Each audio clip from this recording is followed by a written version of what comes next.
Hey guys, welcome back to Homemade Homestead and welcome to our garden. We're gonna do a walkthrough tour today of our garden. If you're new here though, my name is Rachel. I'm Jesse. This is gonna be a July update of our garden.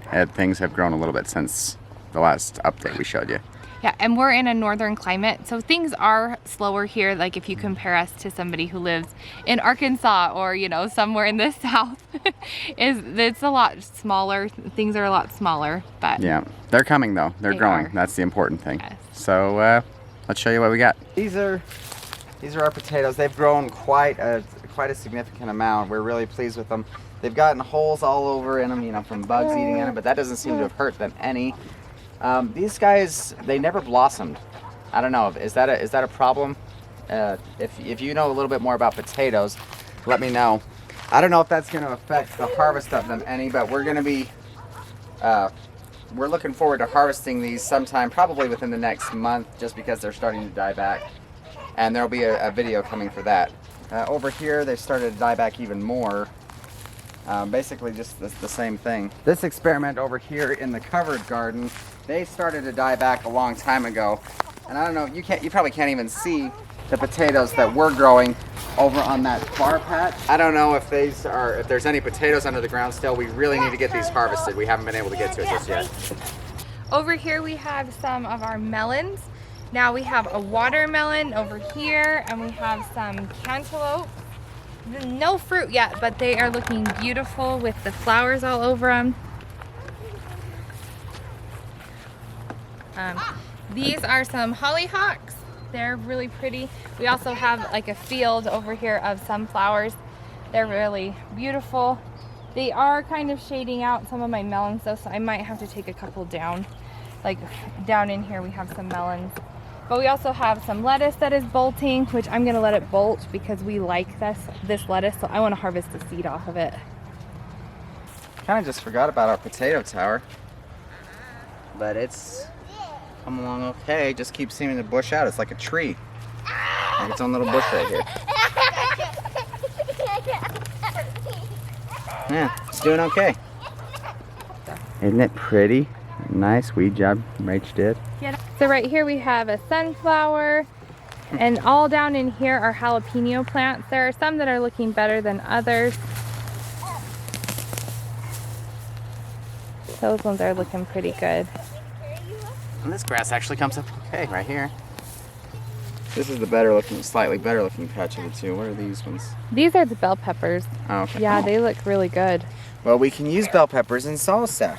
Yeah. So that's good. These ones are looking really good. They might produce, oh my word. Since we are in full summer, the weeds are kind of atrocious. And we would hide them from you, but we're honest people. The grass just encroaches wherever you don't want it to, it seems like. It also comes up kind of easily too, depending on the grass. Anyway, all right, I'm getting distracted. Yeah, you had some stalks that you said were starting to tassel. I didn't look that hard. Oh, there they are. Some of these guys are starting to tassel already. I thought these stalks were a lot shorter than they actually are. These might be okay. Yeah, they're over 5 feet tall. And some of them are for sure shorter. Yeah. Like on the ends, they're shorter. This is probably the best looking patch of our corn. We also had a bunch of volunteer tomatoes come up amongst the corn, and we're just letting them be. See if they'll do anything. Again, Jesse's getting distracted with weeds. Rach was awesome and weeded all in these first 1, 2, 3 rows. Patches, yeah. Didn't get to this one just yet, but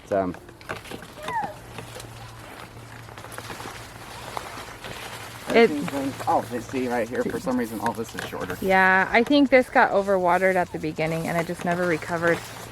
It's quite yellow and short. All of the grass, like we were saying, was just starting to encroach in from the side right here on our tomato plants. So Rachel was hitting this really hard earlier on. If I can find the before picture, I'll put it on the screen for you. But we hit this really hard one day and just finished up the rest of it. got a whole bunch of hay that we had sitting in piles around for mulch, and just dumped it kind of around the tomato plants in hopes of stifling that grass and giving them some space to grow. They look good. I think they do look pretty good. They do need to be pruned. That's one of my projects, and also we're going to string them. We're gonna try the Florida weave. We did it a few years back and it worked okay, but I have to stay on top of pruning for it to work really well. So when I do that though, I'll bring you guys along and show you how we Florida weave them. It's a way to do a lot of plants without like individually putting a post there. So, but this is our big tomato patch.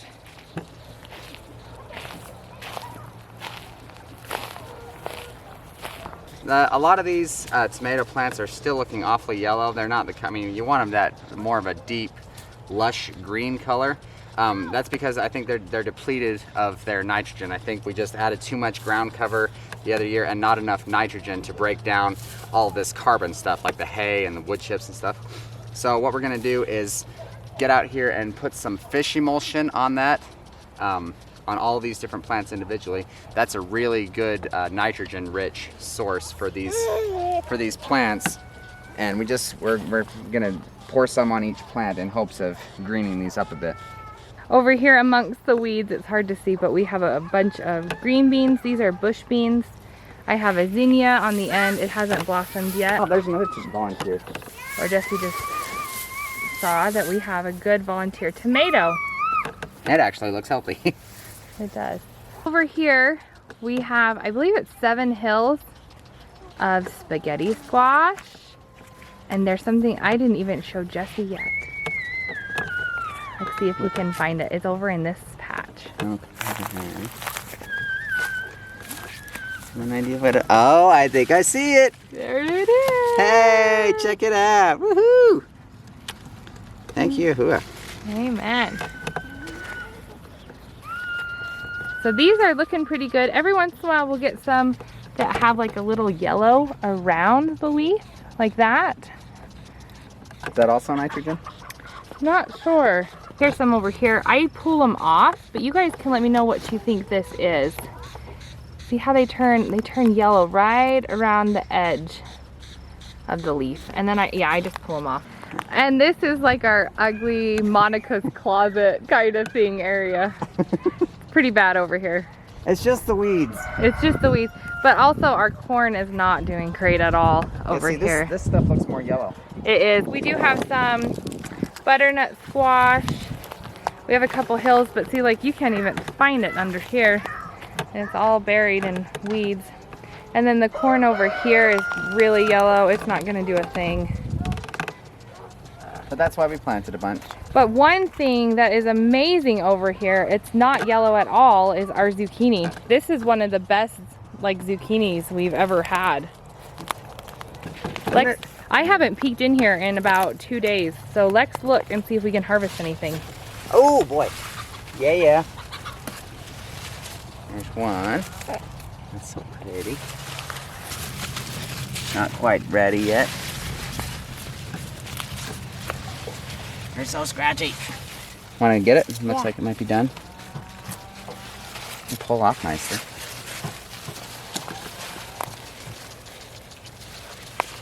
This crop might do okay. Isn't that just the way it is, though? Gardens, you know, you get some things that just tank and other things just do amazing.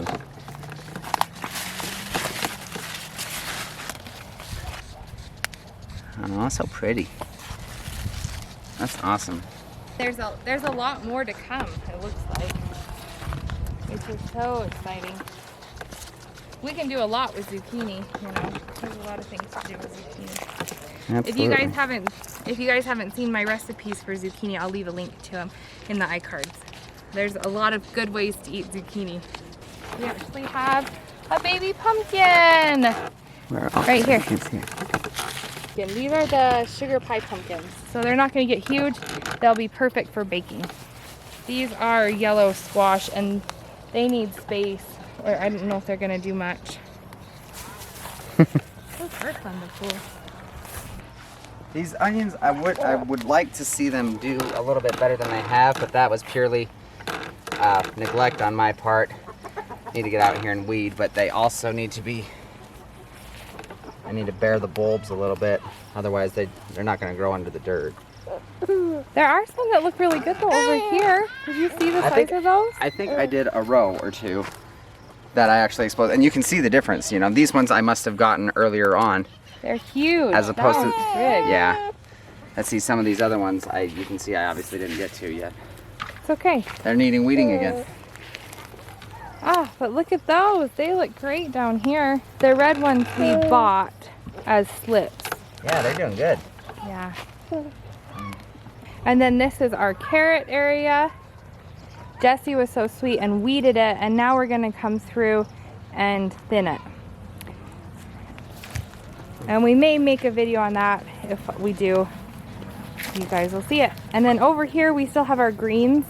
A lot of them are going to seed, but some of them are still doing okay, like our collards and Swiss chard. Even our kale is hiding under some weeds. We have some turnips. We even have some beets over here that we're getting ready to harvest some. Super excited about that. Our radishes went to seed, but that's okay because I want to harvest the seed. Well, that about does it for the July garden update. Everything's getting there. It requires a ton of weeding, but other than that, everything's looking okay. Pretty good. Thanks so much for walking through our garden with us today, you guys, and we'll talk to you again real soon. Take it easy.